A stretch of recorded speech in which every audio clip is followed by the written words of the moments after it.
2026 के साथ पश्चिम बंगाल का राजनीतिक तापमान पूरी तरह उबल चुका है।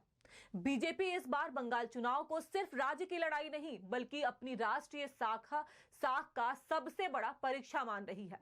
पिछले चुनाव में उम्मीदों पर पानी फिरा था, लेकिन इस बार अमित शाह ने कमान खुद संभाल ली है और ममता बनर्जी के सियासी दुर्ग को भेदने की पूरी तैयारी कर ली है। बीजेपी ने 294 सीटों में से 2/3 जीतने का बड़ा टारगेट रखा है। अमित शाह ने कार्यकर्ताओं को साफ निर्देश दिए हैं कि वोटरों के बीच घुसपैठ, सोनार बंगाल, जय श्री राम, वंदे मातरम और बंगाल की विरासत जैसे मुद्दों को पूरी ताकत से उठाए। गृह मंत्री का मानना है कि यह वह मुद्दा है जो बंगाल की जनता को बीजेपी के पक्ष में एकजुट करेंगे। लेकिन सवाल यह है, क्या ममता के किले को तोड़ पाना इतना आसान होगा?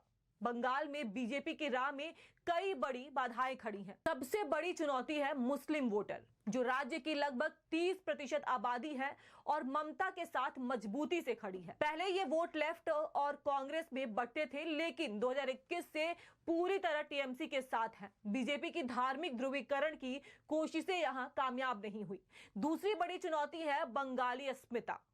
ममता बनर्जी ने यह मुद्दा पकड़ लिया है और बीजेपी के लिए इसे तोड़ना अभी भी नामुमकिन सा है। बीजेपी के पास बंगाल में कोई ऐसा चेहरा नहीं है जो ममता का मुकाबला कर सके।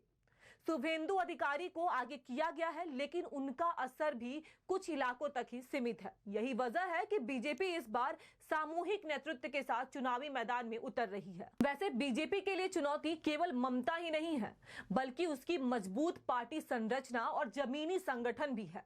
अमित शाह ने 3 दिन कोलकाता में डेरा डालकर हर बूथ का जायजा लिया, लेकिन कार्यकर्ताओं की नाराजगी और संगठन की सीमाएं बीजेपी की राह में बड़ी बाधा बन सकती है। तो सवाल यह है, क्या अमित शाह की रणनीति और बीजेपी के 5 मुख्य मुद्दे ममता के दुर्ग को भेद पाएंगे, या बंगाल की जनता फिर से टीएमसी के पक्ष में खड़ी होगी? राजनीतिक तबातोड़ तैयारी और चुनावी कवायद के बावजूद ममता बनर्जी की मजबूत पकड़ और बंगाली अस्मिता बीजेपी की राह में सबसे बड़ी चुनौती बनकर उभर रही है।